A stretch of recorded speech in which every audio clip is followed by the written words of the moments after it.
जय श्री राम भक्तों, कल की कथा में हमने पढ़ा कि कैसे भगवान श्री राम ने अपने चारों भाइयों सहित धरती पर अवतरण लिया है और माता कौशल्या के साथ अद्भुत लीलाएं की हैं उन्होंने, और सभी अयोध्या वासियों को मंत्रमुग्ध करते हैं। अभी उसी कथा को हम आगे शुरू करते हैं, आगे की कथा का श्रवण करते हैं। बोलो जय श्री राम, बोलो जय हनुमान जी महाराज की, बोलो श्री गौरी शंकर भगवान की जय। अब शिव भोले बाबा माता पार्वती से कहते हैं, यह सब चरित कहा मैं गाई, आगली कथा सुनहु मन लाई। विश्वामित्र महामुनि ज्ञानी, बसई विपिन शुभ आश्रम जानी। शिव भोले भगवान कहते हैं कि यह सब चरित्र मैंने गाकर बखान कर कहा, अब आगे की कथा मन लगाकर सुनो। ज्ञानी महामुनि विश्वामित्र जी वन में शुभ आश्रम जानकर बसते थे। जह जप यज्ञ जोक मुनि करही, अति मारिच सुभाहि करही। देखत यज्ञ निशाचर धामहि, करही उपद्रव मुनि दुख पावहि। जहाँ वे मुनि जप यज्ञ योग करते थे, परंतु मारिच और सुभाव से बहुत डरते थे। यज्ञ देखते ही राक्षस दौड़ पड़ते थे और उपद्रव मचाते थे, जिससे मुनि बहुत दुख पाते थे। गाधि तनय मन चिंता व्यापी, हर बिनु मरहिन निशाचर पापी। तब मुनि बर मन कीन विचारा, प्रभु अवतेरहु हरन मही भारा। गाधी के पुत्र विश्वामित्र जी के मन में चिंता छा गई कि ये पापी राक्षस भगवान के मारे बिना न मरेंगे। तब श्रेष्ठ मुनि ने मन में विचार किया कि प्रभु ने पृथ्वी का भार हरण करने के लिए अवतार लिया है। एहू मिस देखो पद जाई, करी विनती आनो दो भाई। ज्ञान विराग सकल गुणी ऐना, सो प्रभु मैं देखब भरी नैना। बहुविधि करते मनोरथ जात, लागी नहीं बात। करी मज्जन सरहूँ जल, गए भूप दरबार। इसी बहाने जाकर मैं उनके चरणों का वंदन करूं और विनती करके दोनों भाइयों को ले आऊं। ओहो, ये ज्ञान वैराग्य सब गुणों के धाम हैं, उन प्रभु को मैं नेत्र भर देखूंगा। इस प्रकार बहुत प्रकार से मनोरथ करते हुए जाने में देर न लगी। सरयू जी के जल में स्नान करके वे राजा के दरवाजे पर जा पहुँचे। मुनि आगमन सुना जब राजा, मिलन गयऊँ ले विप्र समाजा। करी दंडवत मुनि सन्माने, निज आसन बैठार नहीं आनी। राजा ने जब मुनि का आना सुना, तब वे ब्राह्मणों के समाज को साथ लेकर मिलने गए और दंडवत करके मुनि का सम्मान करते हुए उन्हें लाकर अपने आसन पर बैठाया। चरण पखारी किन्ह अति पूजा, सो मम आजू धन्य नहीं दूजा। विविध भांति भोजन करवावा, मुनि भर हृदय हरस अति पावा। चरणों को धोकर बहुत पूजा की और कहा, मेरे समान धन्य है आज दूसरा कोई नहीं। फिर अनेक प्रकार के भोजन करवाए, जिससे श्रेष्ठ मुनि ने अपने हृदय में बहुत ही हर्ष प्राप्त किया। पुनि चरणननी मेले सुतचारी, राम देखी मुनि देह विसारी। भय मगन देखत मुख शोभा, जनु चकोर पूर्ण शशि लोभा। फिर राजा ने चारों पुत्रों को मुनि के चरणों पर डाल दिया, उनसे प्रणाम कराया। श्री रामचंद्र जी को देखकर मुनि अपनी देह की सुध ही भूल गए। वे श्री राम जी के मुख की शोभा देखते ही ऐसे मगन हो गए, मानो चकोर पूर्ण चंद्रमा को देखकर लुभा गया हो। तब मन हर्षि वचन कहराऊ, मुनि असी कृपा न कीने है काहू। के ही कारण आगमन तुम्हारा, कहूँ सो करत न राहू बारा। तब राजा ने मन में हर्षित होकर ये वचन कहे, हे मुनि, इस प्रकार कृपा तो आपने कभी नहीं की कि आज किस कारण से आपका शुभ आगमन हुआ, कहिए, मैं उसे पूरा करने में देर नहीं लगाऊंगा। असुर समूह सीता वही मोह, असुर समूह सता वही मोही। मैं जाचन आयहूँ नरपतोहि, अनुज समेत देऊँ रघुनाथा। निश्चर वध में होब सनाता, देहु भूप मन हर्षित। तजहु मोह अज्ञान, धर्म सुजस प्रभु तुम्हें। को इनके अति कल्याण। मुनि ने कहा, हे राजन, राक्षसों के समूह मुझे बहुत सताते हैं, इसलिए मैं तुमसे कुछ मांगने आया हूँ। छोटे भाई से श्री रघुनाथ जी को मुझे दे दो। राक्षसों के मारे जाने पर मैं सनाथ यानी सुरक्षित हो जाऊंगा। हे राजन, प्रसन्न मन से इनको मोह और अज्ञानता से छोड़ दो। हे स्वामी, इससे तुमको धर्म और श्रेयस की प्राप्ति होगी और इनका परम कल्याण होगा। सुनि राजा अति अप्रिय वाणी, हृदय कंप मुख दुति कुमलानी। चौथे पन पायहु सुतचारी, विप्र वचन नहीं कहूँ विचारी। इस अत्यंत अप्रिय वाणी को सुनकर राजा का हृदय कांप उठा और उनके मुख की कांति फीकी पड़ गई। उन्होंने कहा, हे ब्राह्मण, मैंने चौथे पन में 4 पुत्र पाए हैं, आपने विचार कर बात नहीं कही। मांगहु भूमि धेनु धन कोसा, सर्वस देहु आजु सहरोसा। देह प्राण ते प्रिय कछु नाही, सो मुनि देहु निमिष एक माही। हे मुनि, आप पृथ्वी गो धन खजाना मांग लीजिए, मैं आज बड़े हर्ष के साथ अपना सर्वस्व दे दूंगा। देह और प्राण से अधिक प्यारा कुछ भी नहीं होता, मैं उसे भी एक पल में दे दूंगा। सब सुत प्रिय मोहि प्राण की नाई, राम देत नहीं बनई गोसाई। कह निशिचर अति घोर कठोरा, कह सुंदर सुत परम किशोरा। सभी पुत्र मुझे प्राणों के समान प्यारे हैं, उनमें तो हे प्रभु राम को तो किसी प्रकार भी देते न बनता। कहाँ अत्यंत डरावने क्रूर राक्षस और कहाँ मेरा परम किशोर अवस्था के बिल्कुल सुकुमार मेरे सुंदर पुत्र। सुनि नृप गिरा प्रेम रस सानी, हृदय हरस माना मुनि ज्ञानी। तब वशिष्ठ बहुविधि समझावा, नृप संदेह नाश कह पावा। प्रेम रस से सुनी राजा की वाणी सुनकर ज्ञानी मुनि विश्वामित्र जी के हृदय में बड़ा हर्ष हुआ।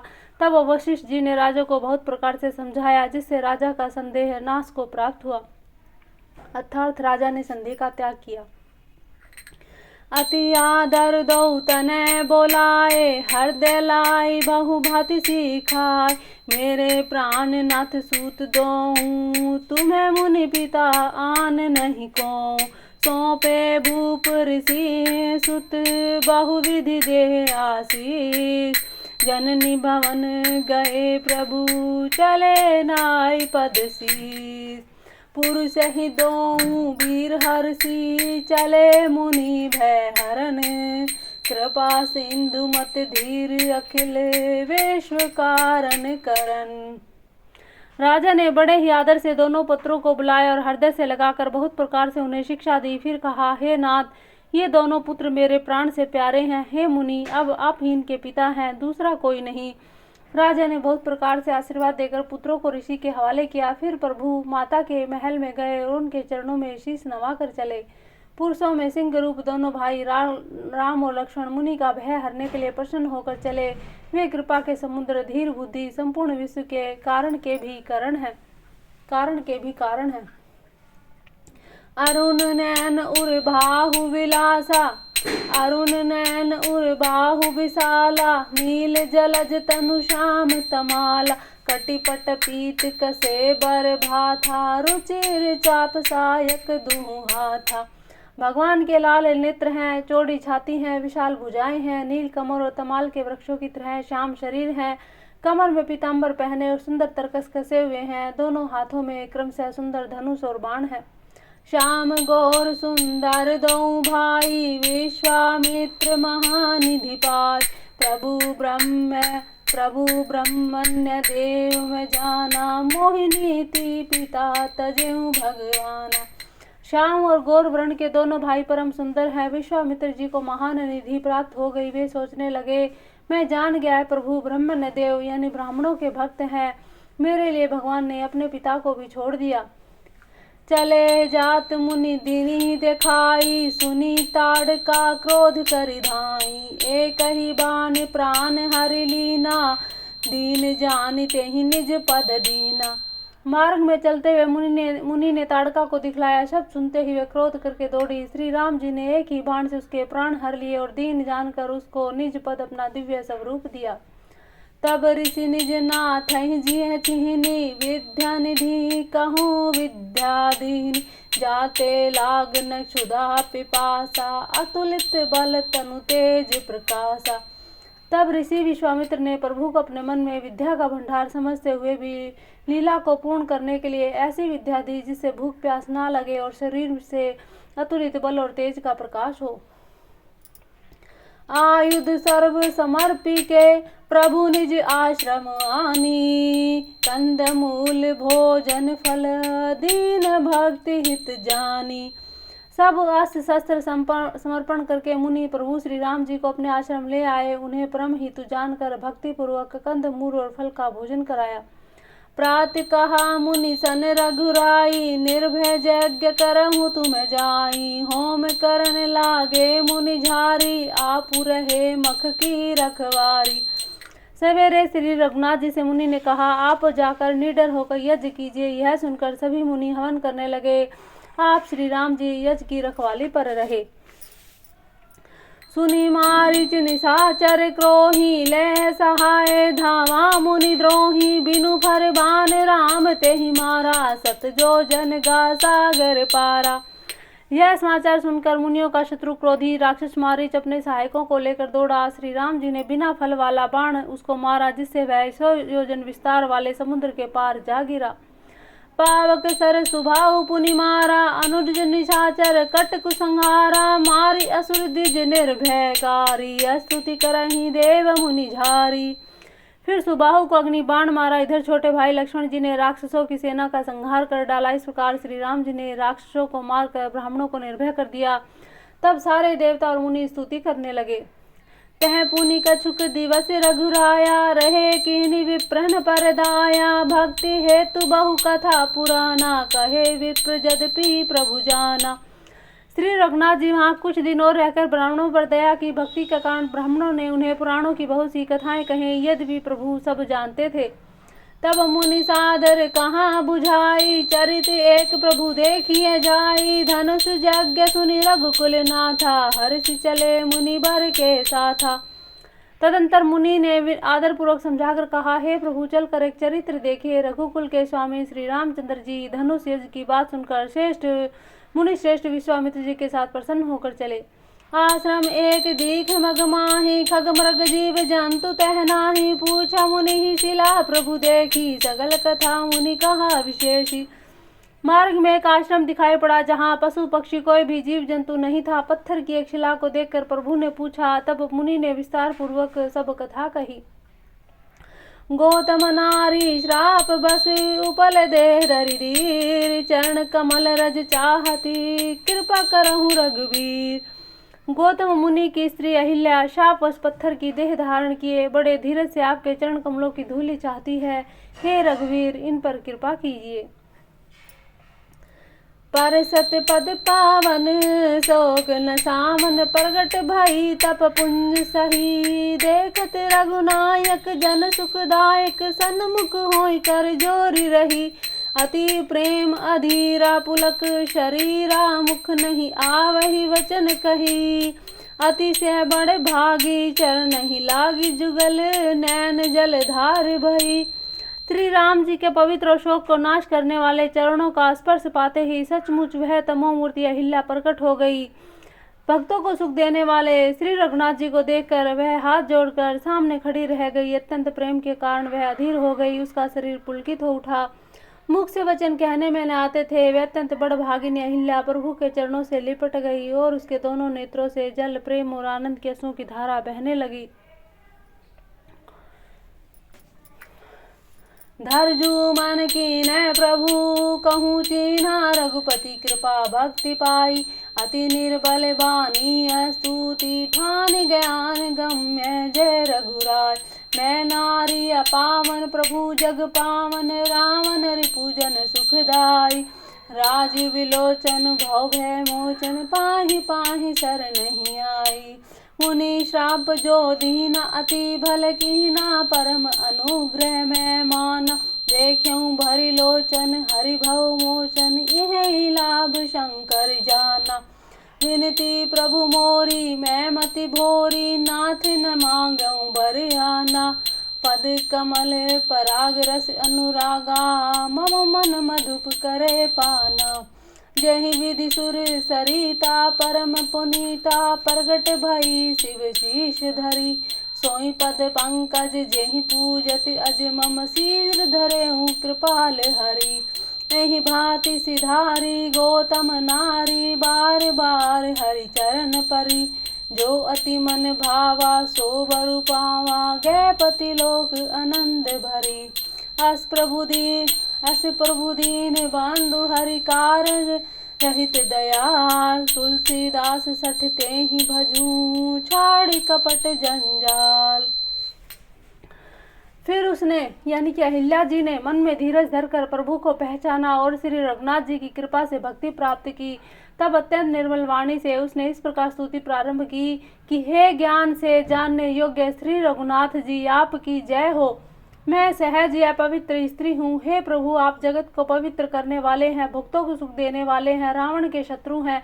हे कमल नयन, इस संसार में जन्म मृत्यु के भय से छुड़ाने वाले, मैं आपकी शरण में आई हूँ। मेरी रक्षा कीजिए, मेरी रक्षा कीजिए। मुनि ने जो मुझे शाप दिया सो बहुत ही अच्छा किया। मैं उसे अत्यंत अनुग्रह करके मानती हूँ कि जिसके कारण मैंने संसार से छुड़ाने वाले श्री हरि यानी आपको नेत्र भर कर देखा। इसी आपके दर्शन को शंकर जी सबसे बड़ा लाभ समझते हैं। हे प्रभु, मैं बुद्धि की बड़ी भोली हूँ। मेरी एक विनती है, हे नाथ, मैं और कोई वर नहीं मांगती, केवल यही चाहती हूँ कि मेरा मन रूपी भोरा आपके चरण कमल की रज के प्रेम रूपी रस का सदा पान करता रहे।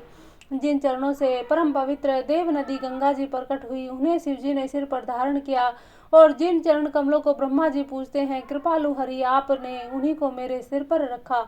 इस प्रकार स्तुति करती हुई बार बार भगवान के चरणों में गिरकर जो मन में बहुत ही अच्छा लगा, उस वर को पाकर गौतम की स्त्री अहिल्या आनंद से भरी हुई पतित लोक को चली। प्रभु श्री राम जी ऐसे दीन बंधु, बिना ही कारण दया करने वाले हैं। तुलसीदास जी कहते हैं कि हे शठ, हे मन, तू कपट जंजाल छोड़कर उन्हीं का भजन कर। मास परायण 7वां विश्राम। जय श्री राम, जय श्री राम, जय श्री राम। श्री रामचंद्र कृपालु भज मन हरण भाव वै दारुण। नव कंज लोचन कंज मुख कर कंज पद कंजारुण। संदर्भ अगणित अमित छवि नवनील नीरद सुंदर। पटपीत मानहु तड़ित रुचि सुचि नौमी जनक सुतावर।